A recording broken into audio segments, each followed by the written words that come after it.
Tô esperando. Pronto. Está gravando. Boa tarde, todo mundo. Como já está gravando, a partir de agora vocês já podem pôr o nome de vocês, tá? E o número também. A gente vai abrir o livro na página 73, depois que vocês puserem o número e o nome, para a gente corrigir aquela nossa atividade sobre texto publicitário, certo?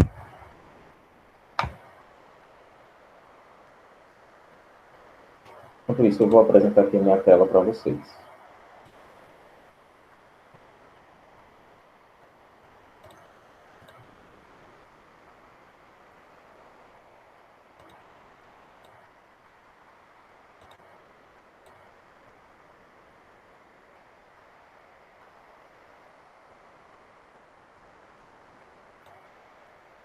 Bom, vamos lá.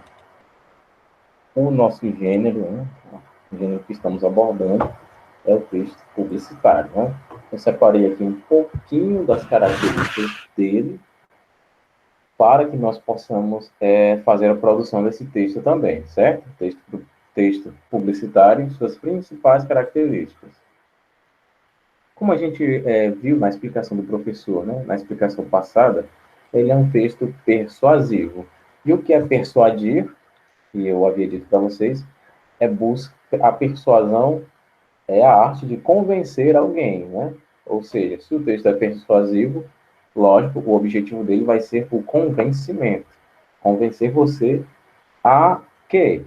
Como eu havia dito, comprar alguma coisa, né? Um bem, um serviço, né? Um produto, ou aderir a alguma ideia. Por exemplo, aderir, aliás, a uma campanha. Eu falei também para vocês que os verbos nesse texto geralmente estão no imperativo, né? Naquele tempo, naquele modo, aliás, verbal, que sugere uma ordem, né? Como se fosse uma indicação, faça isso, faça aquilo, compre isso, compre aquilo, beba Coca-Cola, compre batom. São textos que estão no imperativo ou no presente do indicativo. Né?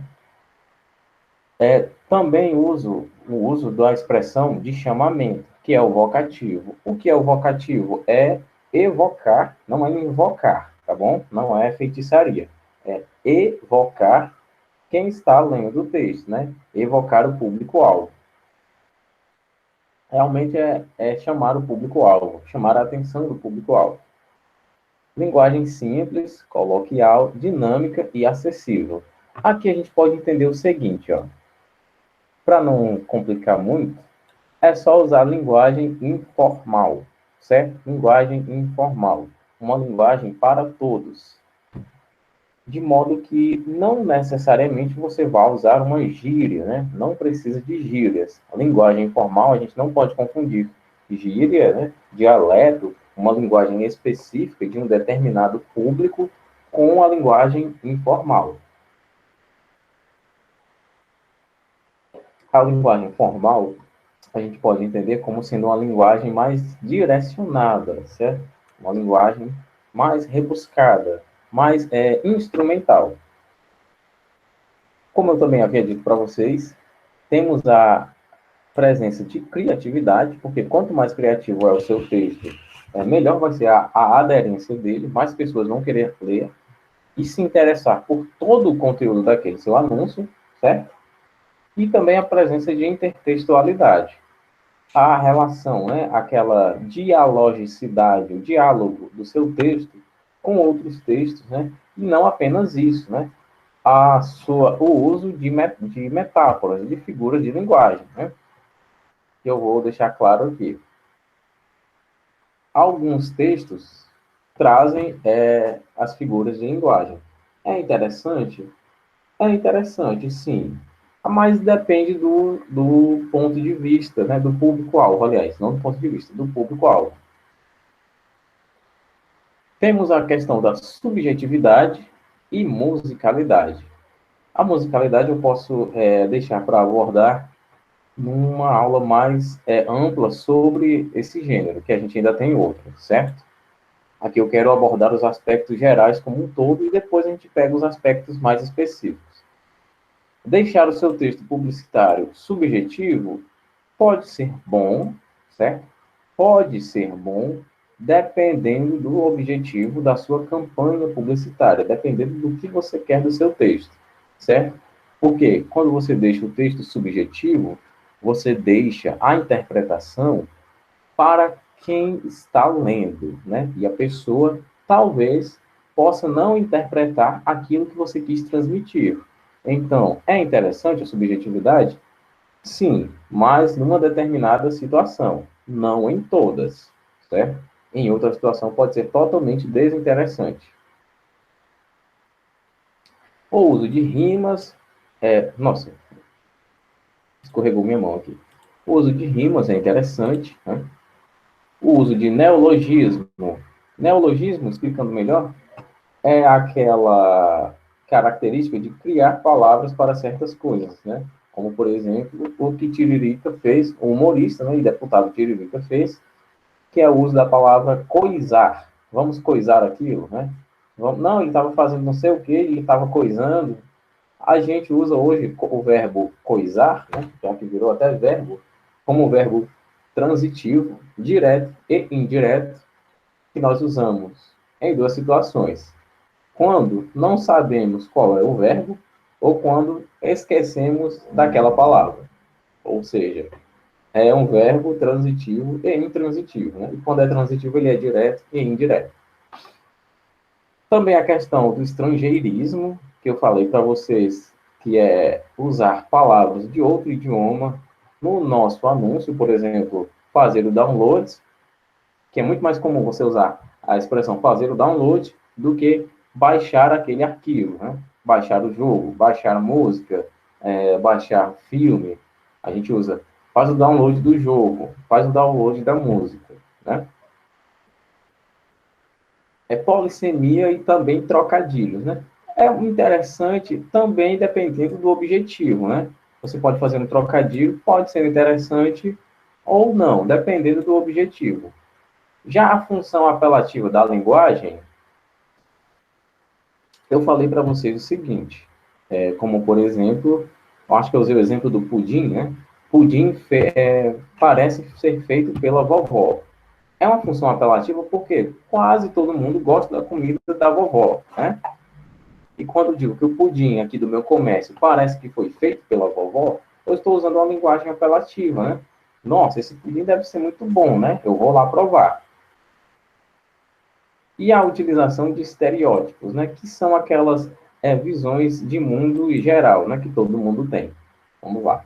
O texto publicitário é um tipo de texto veiculado em campanhas publicitárias, claro, e podem ser textos de natureza escrita, oral e visual. Como eu falei para vocês, o nosso texto aqui, ele tanto era oral quanto visual.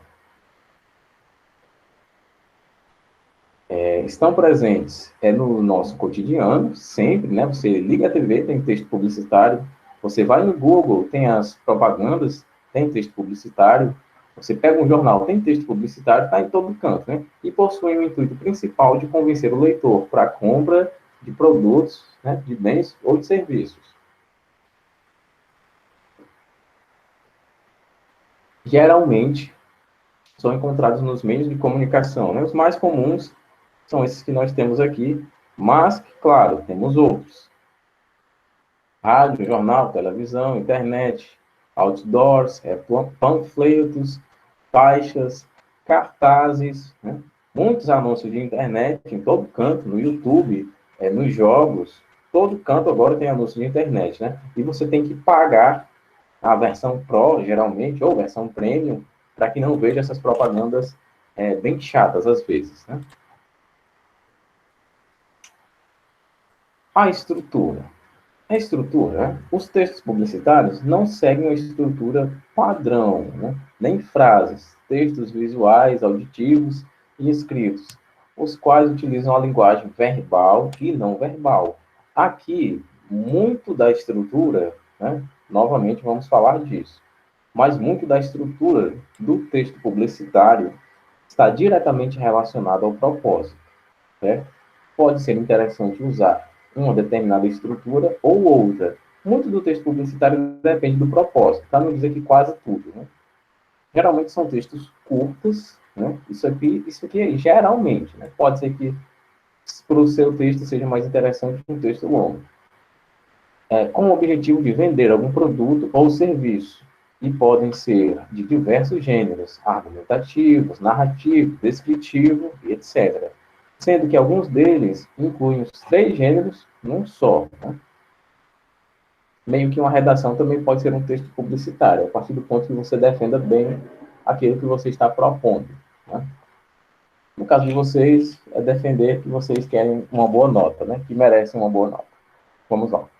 Podem apresentar títulos, que na linguagem publicitária são chamados de headline, bem atrativos e criativos, com a presença de alguma das palavras-chave, com o intuito de chamar mais a nossa atenção, aliás, chamar mais a atenção do leitor para o que se pretende comercializar.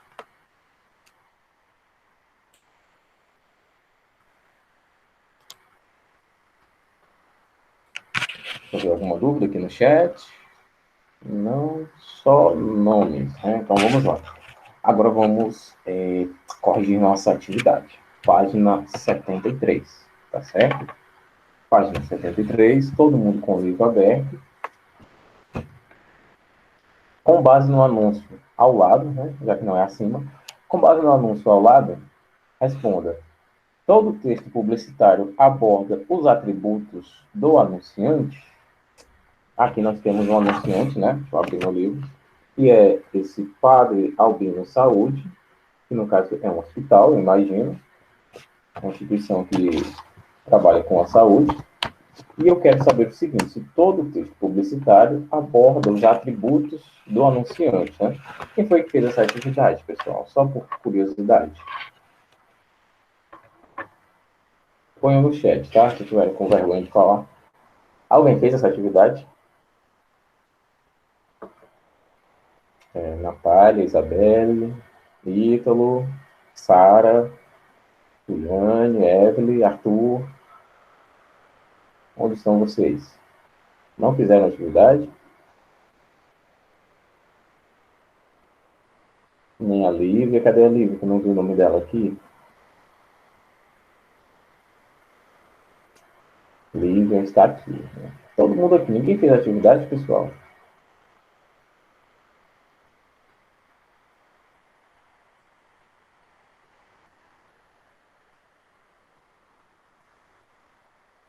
Pessoal.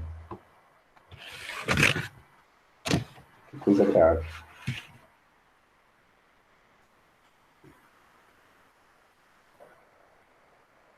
Laura, você não fez atividade?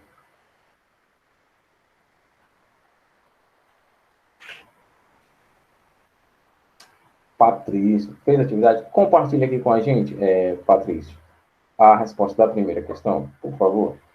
E João Lucas também.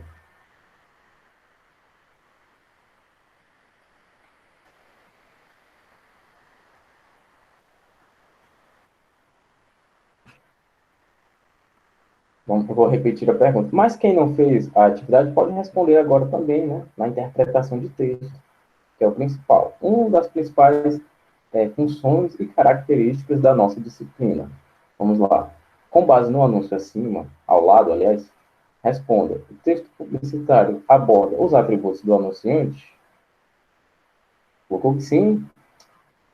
Atributos, né? Os atributos do anunciante. Não, né? A resposta é não. Por quê? O anúncio ao lado traz uma mensagem de homenagem com a assinatura do anunciante, tá? O texto, ele não traz nenhum atributo da pessoa que está anunciando, ou da instituição que está anunciando, né? Instituição, Padre Albino Paz. Não está trazendo nada relacionado a ele. Está trazendo o quê? Uma homenagem, né, para as mães com a assinatura desse padre aqui. E como tem uma cruz, eu imagino que seja um hospital, certo? Então você coloca, não, o texto é uma homenagem com a assinatura do anunciante, certo? Lembrando que essa correção aqui vai estar no Google Sala de Aula, certo? Sempre é importante lembrar isso. Mas eu só vou mandar quando a maioria já me mandar a atividade, né? Já que eu estou vendo que duas pessoas disseram que fizeram. Então, quando mais da metade mandar, eu mando a correção. Segunda questão, vamos lá. Por que, segundo o anúncio, a maternidade é incondicional? Vamos lá, Patrícia. Ou então, João, digam aí a segunda questão.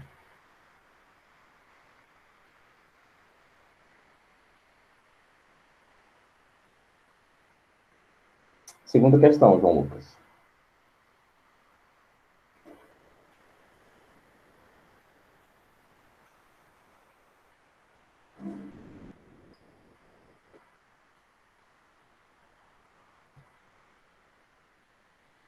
Bom, quando você põe a resposta, eu vou falar a resposta aqui. Vamos lá. A pergunta é a seguinte: por que, eu trocar? Porque, segundo o anúncio, a maternidade é incondicional, ou seja, é sem condições. Porque ela não depende de raça, de etnia, né, de cor, de nacionalidade, de crença e etc. Toda mulher pode ser mãe. Então, a maternidade é incondicional por causa disso. Ela não depende de nenhuma condição social, econômica, política, de etnia, seja lá do que for. Né? Talvez dependa de condições biológicas. Né? Terceira questão. Você acredita que a maternidade é um privilégio? Essa daqui realmente dá para todo mundo responder. Né? Você acredita que a maternidade é um privilégio da raça humana?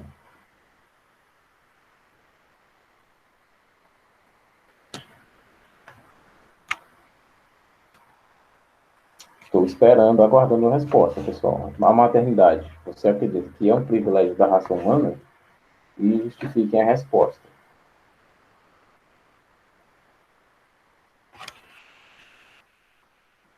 Acho que sim, por quê?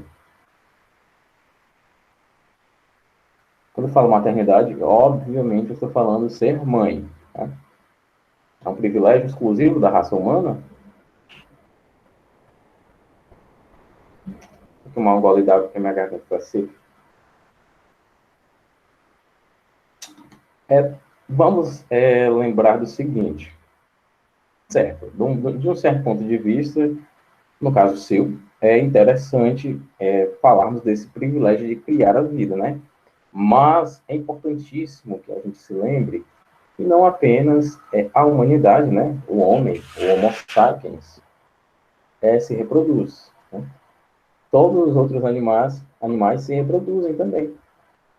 Então, na minha, tá? Aqui, minha opinião, tá? Não é um privilégio da raça humana. Talvez algumas condições, né, algumas características, aliás, tornem diferente a experiência de ser mãe para a raça humana e de ser mãe para os gatos, para os cães, né, para os pássaros. Essa experiência talvez seja diferente, né? E com certeza eu acredito que a maioria de vocês vai pensar parecido. A experiência de ser mãe pode ser diferente, mas não é um privilégio exclusivo, né, da raça humana. Afinal, as outras espécies também se reproduzem. Né? A natureza as fez para que elas também se reproduzissem. Né?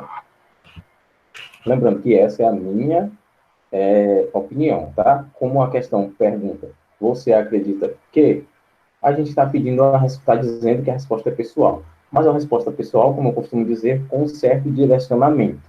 Tá? Quarta questão. No texto publicitário, há o seguinte: não é padecer no paraíso, e sim dar luz à terra. Sobre isso, responda: o que o autor quis dizer com o termo dar luz à terra? Agora sim, isso que você falou é muito válido, né? É uma metáfora para o novo, né? É o nascimento de uma vida, né? Aí sim é o privilégio, né, de criar, da criação de uma nova vida. Ser mãe não é padecer no paraíso, é dar luz à terra. Aqui também temos uma certa intertextualidade, né? Já que eu falei para vocês que o texto publicitário ele conversa com outros textos, né? Ali nas entrelinhas, no que fica subentendido, no que fica subjetivo. Que terra aqui, embora estejamos falando, embora quem tenha trazido essa mensagem seja o padre, né, ou o hospital, não esqueci o nome, Padre Albino Saúde, né, vamos entender o seguinte, que em muitas culturas, né, principalmente na mitologia grega, né, mitologia hoje, né, porque antigamente, na época deles, claro, era religião. Na mitologia grega, Gaia é a mãe terra, né? E em outras culturas, crenças e religiões, também temos a terra como sendo a mãe, né? Então, dar luz à terra é dar luz à vida, né? Essa característica de produzir, de criar a vida, né? E sim, faz uma relação com essa metáfora que nós estamos aqui tentando estabelecer, né? Não é padecer no paraíso, e sim dar luz à terra, certo? É uma metáfora, né? Estabelece uma relação com o novo. Que novo? O nascimento de uma nova vida, certo? Ficou claro, né? Esse item A da quarta questão.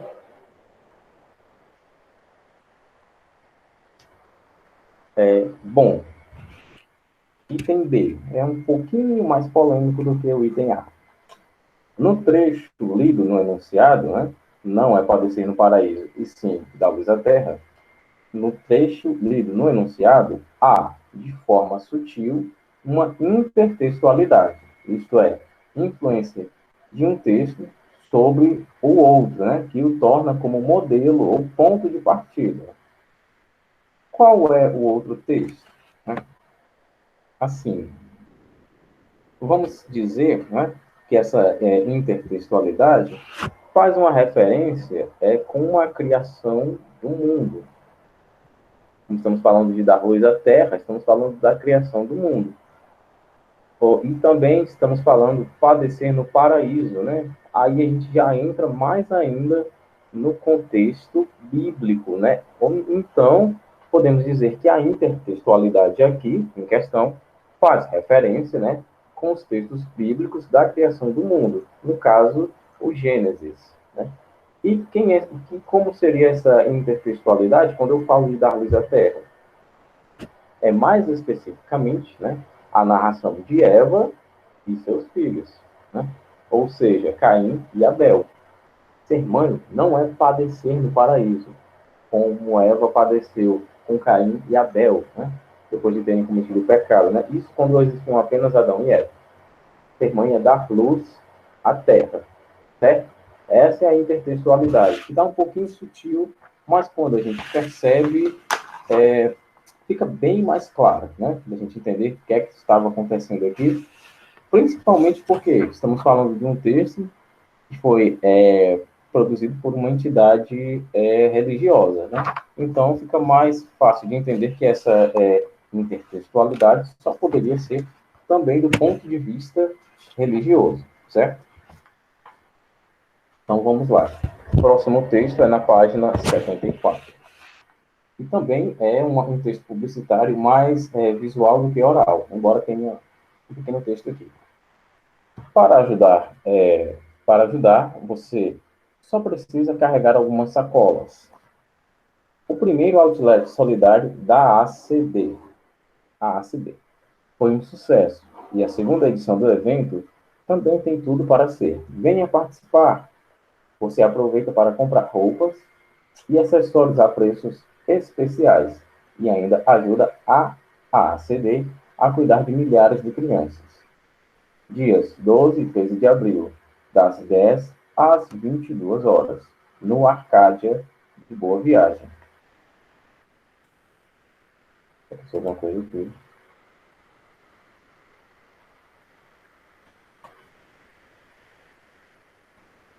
Ítalo, diz uma coisa. Você está em dois dispositivos, é?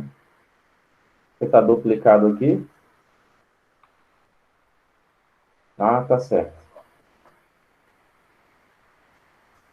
No Arcádia de Boa Viagem. Bom, e aqui a gente tem os endereços aqui embaixo. Segundo Outlet Solidário da Associação de Assistência a Crianças com Deficiência, né? AACD, Associação de Assistência a criança com deficiência.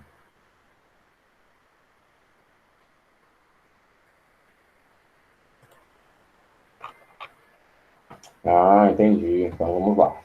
Temos aqui 7 questões, certo? Vamos lá. Ler e explicar, né? A gente tem tempo de sobra. De que maneira podemos ajudar a ACD em seu trabalho beneficente? Né? Nunca falo em beneficente, tá? É beneficente. Aqui no próprio texto já diz o que é que você precisa fazer para ajudar, né? Você só precisa fazer isso. E você vai dizer o que é na primeira questão, certo? Na segunda questão, carregar sacolas basta, porque a campanha afirma que você pode ajudar carregando sacolas, né? Então aqui a gente tem quase que a resposta da 1, né? Que vai servir de direcionamento para a resposta da segunda questão. Carregar sacolas. Basta, nessa campanha da Associação de Assistência à Criança com Deficiência, você vai dizer se sim, né? E você vai dizer também se não, de acordo com o que você acredita.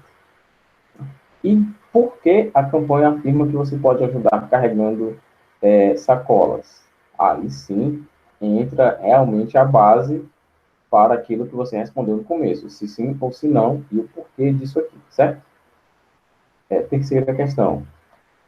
De que maneira comprar roupas e acessórios pode ajudar uma instituição beneficente? Aqui é um pouco até óbvia, né? Quase que na cara a resposta. Estamos falando de lucro, obviamente. Quarta questão. Por que, aliás, por que não? Confundi. Você acha que a promoção de um outlet solidário é uma opção acessível a todos que desejarem ajudar a instituição? A resposta da quarta questão é um pouquinho pessoal, mas vamos direcionar aqui, né? O outlet é o quê? É aquele lugar onde vende roupas, né? A um certo preço, um pouquinho mais barato. Um outlet solidário, por sinal. Vocês acham que isso é o suficiente para ajudar uma instituição que já é carente, né? Uma instituição beneficente? E por que você acha isso? Vamos lembrar o seguinte, que nem todas as pessoas dispõem de recursos, né? Principalmente financeiros, para ir no outlet, para fazer compras apenas para ajudar a instituição. Né? As pessoas podem ajudar de outra maneira. Que maneira, professor? Principalmente a maneira que elas podem ajudar. Né? Algumas pessoas podem ajudar dando R$ 200, e tem gente que só pode ajudar com 1 quilo de alimento. Né? Então, isso aí é a base principal para vocês responderem a quarta questão, certo? O modo com cada pessoa, né? A maneira com a qual cada pessoa pode dar sua contribuição. Algumas pessoas podem ajudar muito e algumas pessoas podem ajudar pouco, né? Mas a gente também tem que parar para pensar que esse pouco aqui talvez seja muito para aquela pessoa, porque é tudo que aquela pessoa pode fazer, certo? Quinta questão. Pesquise a história e o trabalho de instituições como a AACD e responda em seu caderno. Qual é a importância de uma instituição como esta para a sociedade? Aqui a gente vai estabelecer uma certa relação com o governo, né? E se o governo fizesse o suficiente, talvez não seria necessário que, por exemplo, um padre, né, algumas pessoas se juntassem, né, para fazer uma instituição de caridade, uma instituição de ajuda. Já que hoje, né, segundo o escritor Antônio Cândido, nós temos todas as condições para sanar as principais mazelas da humanidade, como, por exemplo, a falta de saneamento, a falta de água para algumas pessoas, né? E a falta de comida, né? Temos hoje recursos para acabar com a fome. Você vai me dizer qual é a importância de uma instituição de caridade, né? De uma organização, de uma instituição que visa beneficiar aquelas pessoas mais carentes. Né? Você também vai me dizer o porquê de elas existirem e, caso o governo fizesse o suficiente, haveria necessidade dessas instituições existirem, né? Qual é a importância dessas instituições na sociedade? Elas existem porque o governo vem fazendo o suficiente ou não? Né? Você vai me dizer isso. Isso aqui é muito importante, né? Do ponto de vista crítico, do ponto de vista analítico também, certo? Lembrando, claro, quinta questão, resposta pessoal, tá certo? Sexta questão. Que palavra empregada no anúncio revela tratamento dado ao interlocutor, né? Ou seja, que palavra revela tratamento, né? Tinha um negocinho aqui, revela tratamento dado para quem está lendo, né? Qual foi o tratamento? Quando eu falo de tratamento, né, nesse caso aqui, eu estou falando de gramática, né? Eu estou falando de classes gramaticais, né? E como eu estou falando de tratamento, estou falando de pronome, certo? Qual foi o pronome de tratamento utilizado aqui que revelou qual foi o tratamento, óbvio, dado ao leitor? Você vai me dizer qual é. Claro, está ali nas primeiras palavras, esse pronome de tratamento, certo? A palavra milhar é empregada usualmente como numeral. No entanto, no anúncio, ela não é empregada dessa forma, o que revela uma derivação imprópria. Qual é a classe que essa palavra Nossa, qual é a classe que essa palavra assume no texto? Certo? Ou seja, se estamos falando de milhar, né? Milhares, estamos falando de números, certo? Ou seja, ela é um numeral. Aqui no texto, ela assume outra classe gramatical. E onde que nós encontramos ela aqui? Na última linha. A cuidar de milhares de crianças. Notem uma certa relação com outra classe gramatical, certo? Aqui talvez vocês possam ficar com alguma dúvida, mas lembrem de definir ou indefinir as coisas, certo? Por exemplo, quando eu falo alguns guardas, eu estou meio que indefinindo a coisa, né? Uns guardas, eu ainda estou indefinindo a coisa, né? Agora, quando eu falo o guarda, eu estou definindo. Aqui temos definição ou indefinição. Isso vai servir de base principal para você colocar aqui na sétima questão qual é a classe gramatical que a palavra milhar está assumindo, né? Qual classe foi empregada para ela, certo? Alguma dúvida, pessoal, sobre o texto, sobre a nossa atividade? Querem tirar alguma dúvida? Tem certeza? Então, vou esperar, olha, 100% de AC. Tem dúvida, é porque sabem tudo. Né?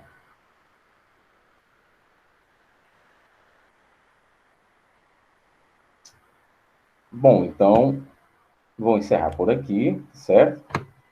Teríamos ainda 5 minutos, que é muito tempo ainda para a aula, mas é pouco tempo para fazermos outra atividade, né? A outra atividade ela vai ser bem mais interessante, porque a gente vai trazer contexto social, contexto histórico, contexto político e etc. Vai ter muita coisa na próxima aula, tá certo? Bom, então é isso, pessoal. A gente se vê amanhã na aula de Geografia e na aula de História, e também sexta-feira na aula de Geografia, certo?